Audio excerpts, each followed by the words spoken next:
the amount of mental health in jail is out of this world. And I can actually sit here and say, do you know what, it's not the jail's fault. And it must be really hard for the officers to deal with, because they're not trained in that.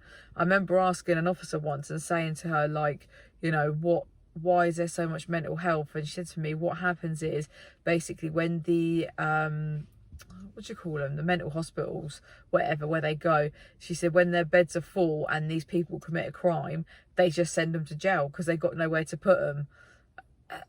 I'll tell you some examples.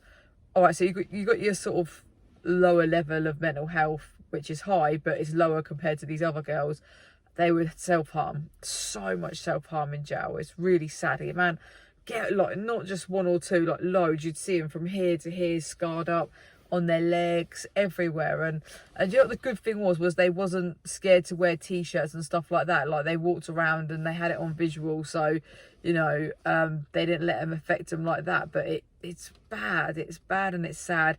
And the worst case is one girl, I remember being on inductions and she come into the jail, and I'd done the meet and greet thing, and she come in and she was like just shaking, and she was pacing up and down, saying she had mental health, she want to be here, get me out of this jail, I want to go back to the other jail, I shouldn't be here. And because you've got to see healthcare when you arrive there, and they what's it called, they didn't have her meds, her medication should have been transferred from the jail. So luckily for her, they had to take her back to the other jail, because if someone like that is on set medication and they haven't sent it, or for anybody, they would get sent back. But unluckily for her, then she come back like 2 weeks later. She used to go nuts in her cell, and I'll never forget, I walked on the wing once and literally she had just scratched the whole of her face. Literally it was just all clawed, it was all like open with like blood. It was awful, absolutely awful. And it's just like, oh my god, like these girls need help, they seriously need help. Oh god, I remember there's what's it called, anyway, there's a wing, and it's just for mental health, and if you're really doolally, like they'll put you on there. But obviously they've only got so many beds that they can put on there. And when I was a listener, we'd have to do a walk or go and speak to people. And I never forget, like my friend I was with, she was like, make sure you stand against the wall. So obviously you just imagine just a landing, and then you got the cell doors go on one side and just a wall the other, and we'd walk across the wall because they would literally be throwing, so you got a little flap thing, and if it was open, because they have to put their food through there, if they're a risk to the officers, they put the food through the little doorway, which in the rest of the prison you don't have. So they'd open the door and put the food on there so that the prisoner could get it themselves, so they didn't attack the officer. And literally they would be throwing stuff out, screaming through it, so you'd have to like walk along the wall, so they couldn't like put their arm through and grab you or throw something at you. Even shit, they used to do a shit, I can't remember what it was called, like a protest thing, and they would shit all in the room, put it up the walls, throw it through the door at the officers. These people had serious mental health. They'd be screaming, kicking. It was a bit creepy, to be honest. My first time down that hallway, I was like, oh my god, where the hell am I? I shit myself a little bit. I was thinking, because it's, you don't go walking around on a psychiatric ward in a mental hospital. So doing it for the first time ever was a bit freaky. And it was tough as well, because when you would sit in a room with them, so basically being a listener, I was trained by the Samaritans, and we could get called out. We'd work 24 hours, so you know, I could do a night shift or someone do the day shift. And if someone on there called you out, or anybody called you out, you'd go in pairs normally, and you'd go into a room and you'd be like left in this room. And if it was nighttime, like if it was like basically when no one in the jail had their door open, you'd be locked in, and you're in there with this person, and you're thinking, oh my god, like, are they going to switch any minute? Are they going to go crazy? Because one minute they'll talk to you normally, the next minute you can see they're getting angry, you can see the body language switching, and yeah, it's mad. It's a bit scary, and it must be a lot to deal with there's also another woman, so we'd have these metal flasks for hot water when we're locked in our rooms.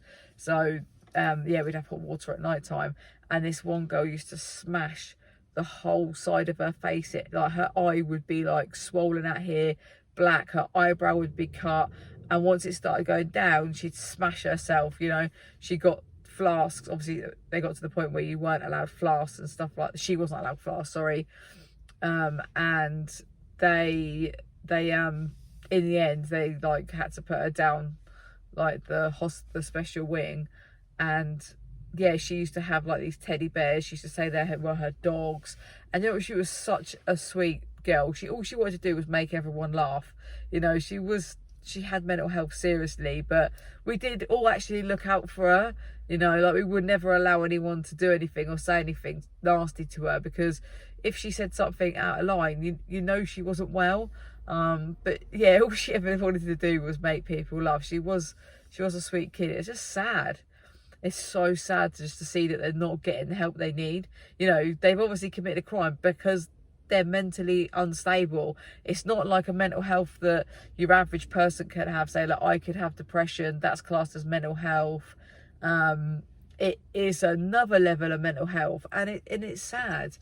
And then, oh my God, there was other one. I can't remember what she'd done. She tied up like t-shirts or something, and then she tied her like a loop, and she was walking around. It was like a dog lead basically, and she was like talking to her dog, like, come on, walking around the prison with some mad stuff over her head.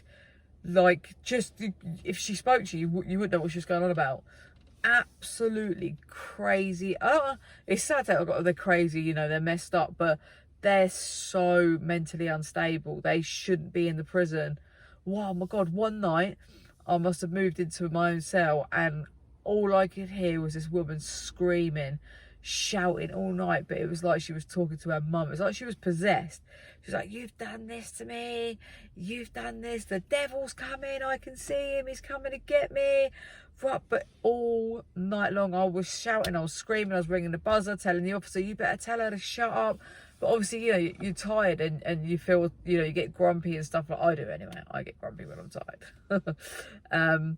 And in the morning, I remember coming down. No, actually, it was at night time. The officer come up to the flat, and I was like, I knew there was another single cell the other side, and I was like, I'm moving tomorrow. I'm not living above her. You better let me move. She was like, no, it's fine. It's fine. I'll put notes down. So I got up in the morning straight away and moved my stuff to this other cell before someone else come in. And then I remember being queued up, and the girls were at the girls' door, and I was like, what are you lot doing? And they was like, we didn't effing sleep all night. So she's not, because the girl that had done it was sleeping, and they was like, if she thinks she can sleep all day, she's mad, she ain't doing it again. And I was like, girls, come on. I said, could you sit up all night screaming and shouting and doing this and that? Like, could you do it? Tell me, could you do it? And they're like, no. I said, exactly, she's not well. Like, she's not well. Like, leave her alone. It's not like I could have my music up blaring all night long, and I would have done that on purpose because I'm okay. And they was like, yeah, like, they, you know, people don't look at things sometimes, they just, you know. And then literally then the girls were like, yeah, no, you're right, Fran, you're right. So they just like left her alone. You know, I get it. I'd be fuming because, you know, I was fuming in the night. I was cussing, I was swearing, and I was going mad. But then obviously when you've, you know, you have a bit of sleep and you wake up and then you think, Jesus, like, yeah, I couldn't do it. So how can I sit there and be nasty to someone that, you know, is that unwell, that they can do that all night? So yeah, that's just some of the things that I've seen firsthand, witnessed. That, you know, they have mental health in jail. They do have mental health. Like the waiting time's long because there's so many people on it. They do have it, but it's not that kind of mental health. It's not like what they'd get in a psychiatric ward, you know, because it's more like they do groups and stuff and try and help you with depression or you know, like being suicidal and stuff. So, but there's so many girls that go in. So that's another one, because we can sit and say about, you know, the homeless people and stuff like that, but don't get me wrong, obviously I'm supporting it 1,000,000%. What I'm saying is there's that mental health inside the jail that they need. Have a couple of psychiatrists maybe. If you can't afford to make another mental hospital to put people in, you know, pay for psychiatrists to go in there. You know, even if they couldn't work there 24/7, even if they went in a couple of times a week, you know, there's things that they should be doing more, because it's not fair for them to be locked away and mistreated because officers guaranteed ain't going to treat them right. You know, they don't know how to, and that's not their job. That's not their job. They're not paid to be a psychiatrist on a psychiatric ward. That's not what they're paid for. They're paid to look after prisoners, you know. But yeah, that's another story, because they're shit. Some of them are all right, but yeah, some of them are tapped like the games they play. But yeah, again, that'd be another video. So yeah, that's just a small one on mental health. Not enough support from. Yeah, that's it really. If I think of anything else, I'll do a part 2. Thanks for watching.